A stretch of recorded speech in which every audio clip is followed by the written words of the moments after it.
Well, hey guys, we're knee-deep into our winter maintenance cycle in Spyder, as you can tell by the mess behind me. Started out nice and neat yesterday.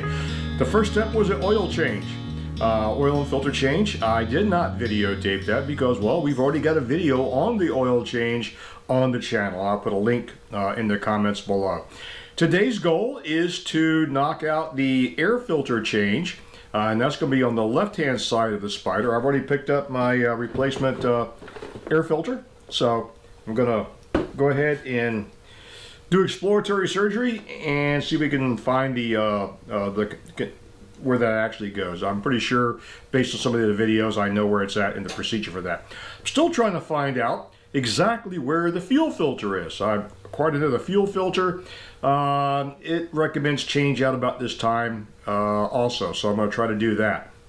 Here is a tip. When changing the oil on any vehicle, make sure the drain pan that you're going to drain your oil into is large enough to contain the oil that's being drained. Yes, I did.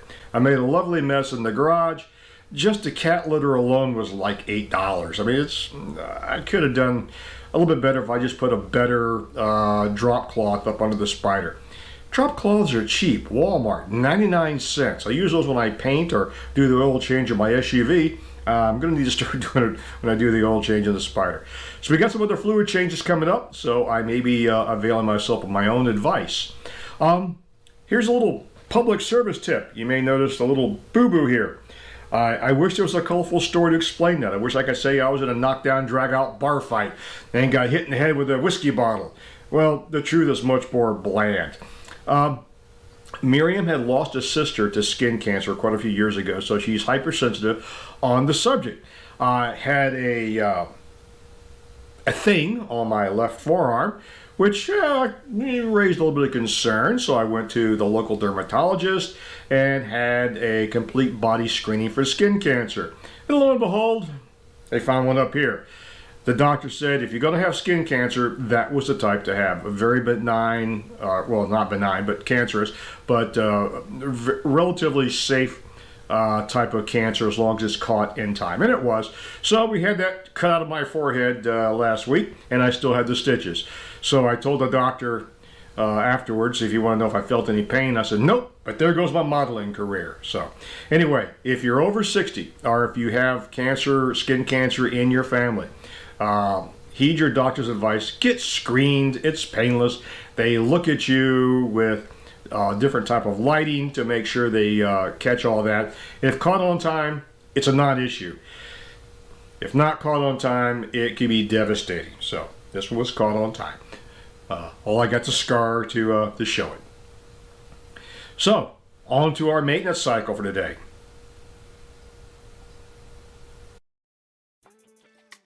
The first step in changing the air filter is to get to the air filter, which required removing several of the left side body panel. I started with the mirror just like in the oil change procedure, with a firm handle on top to ensure the plastic hanger does not break, smacking the mirror firmly from the rear and from the bottom to release the forward and bottom push pins.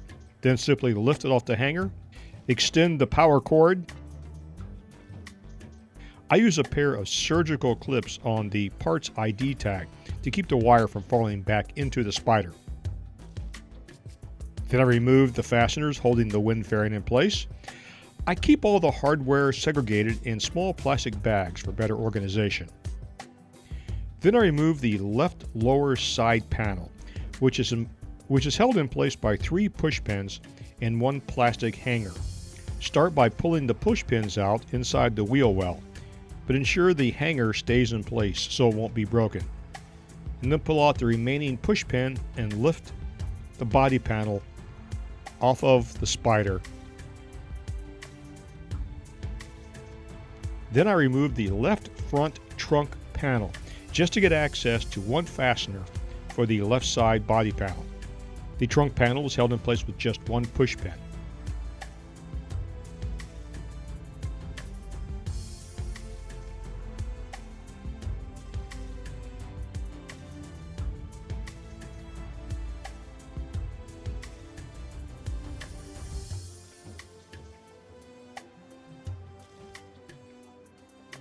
Note, what appears to be two large stainless steel Phillips head screws are not screws, they're decorative. Behind them are push pins. Do not try to remove the push pins by loosening these screws. Then I remove all the other fasteners around the upper side panel.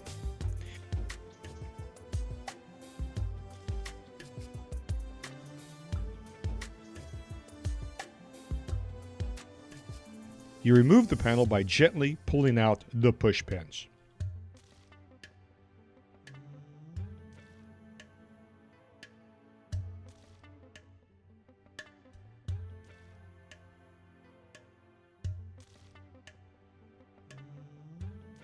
Next, I remove the interior side panel to reveal the air filter housing.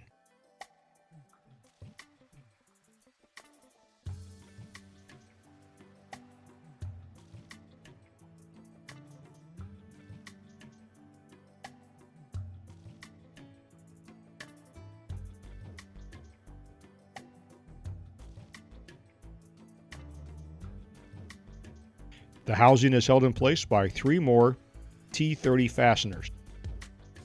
Remove the cover and simply slide the filter out.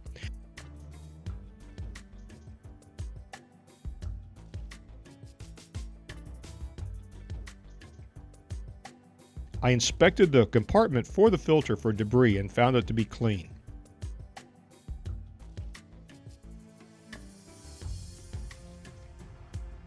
The new filter appears to have a contoured top that fits the cover. Simply insert the new filter, ensure it's seated properly, and reverse the entire process and reinstall the side panels.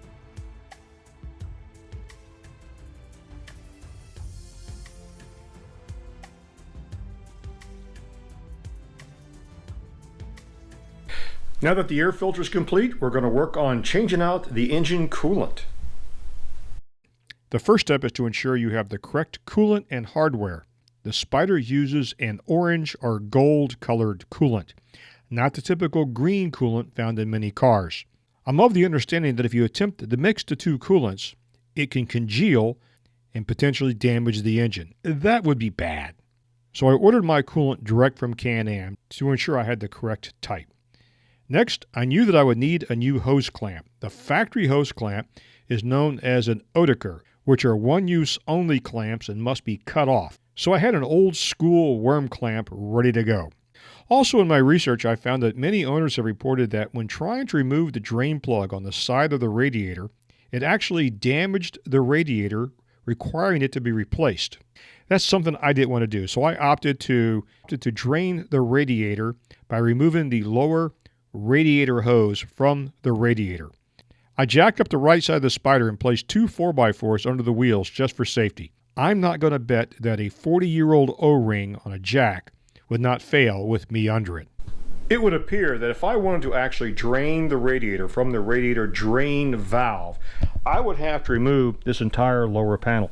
And I frankly don't want to do that. I found just removing the smaller lower panel and accessing the coolant through the coolant hose is much easier. I then removed the access panel just under and behind the radiator to give me access to the hoses. The panel is held in place with 3 push pins and 1 T30 size fastener. Once removed, the radiator hoses are accessible. I opened the filler valve on top of the radiator for better ventilation and drainage. I cut the existing hose clamp off and slid the hose back and let the coolant drain out into the container under the Spyder. I then jacked the Spyder down to allow all the coolant to drain. I found that my standard funnels did not actually let me pour my coolant directly into the coolant system. I had to buy a small length of plastic hose to facilitate that. Now, logic would dictate that I put the plastic piece back on the bottom of the Spyder before I put the fluid in there and jack it down and test the levels. But Murphy's Law says if I do that, I'm going to have a leak and I'm going to have to take it off again. So I don't button everything up until I've filled it up and tested it and checked for leaks. Next, you got to check for leaks and to make sure it's filled up properly. And the only way to do that is to run it. Don't do this indoors. Take it outside. You'll die. I then ran the engine to idle to get the operating temperature up to normal range, so the thermostat would open. Then shut the Spyder off and adjusted the fluid level and checked for leaks. So far, so good.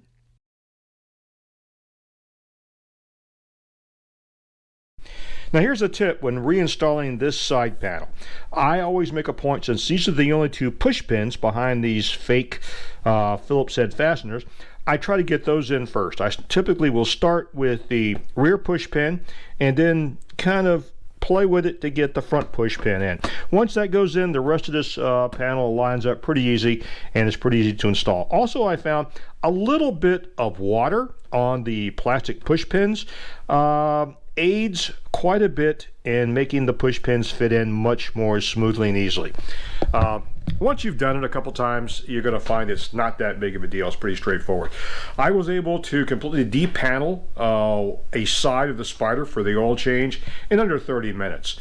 It's a little intimidating the first time, but like I said, once you do it for the first time, you'll find that the oil changes are really straightforward. The only real problem is cleaning up the mess. Well guys, we successfully completed another oil change. Can change out the intake air filter and change the engine coolant fluid. That should last for about another couple of years. Still trying to locate the hiding spot for the fuel filter. I'm sure it's buried in there somewhere where it will take exploratory surgery to find. The service manual doesn't give any specific locations. It just shows that there is a fuel filter in the fuel line. Now after getting the Spyder back together, I went ahead and took it out and got it up to highway speeds, got the engine temperature nice and warmed up, brought it back in. Oil level is fine, because keep in mind the Can Am Spyder 1330, you check the oil level with the warm engine. So I also checked the coolant level. It was a little bit off. It worked out all the bubbles from the inside of the coolant system and just added maybe another half a pint or maybe even a pint to top it off to the cold level mark. Well guys, that's going to be about it for today's video. In an upcoming video, I'm going to be documenting the brake service on the Spyder.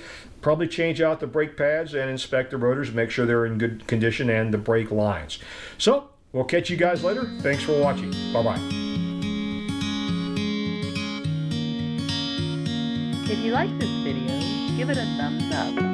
If you don't like it, give it a thumbs down. And don't forget to subscribe. Feel free to leave a comment below.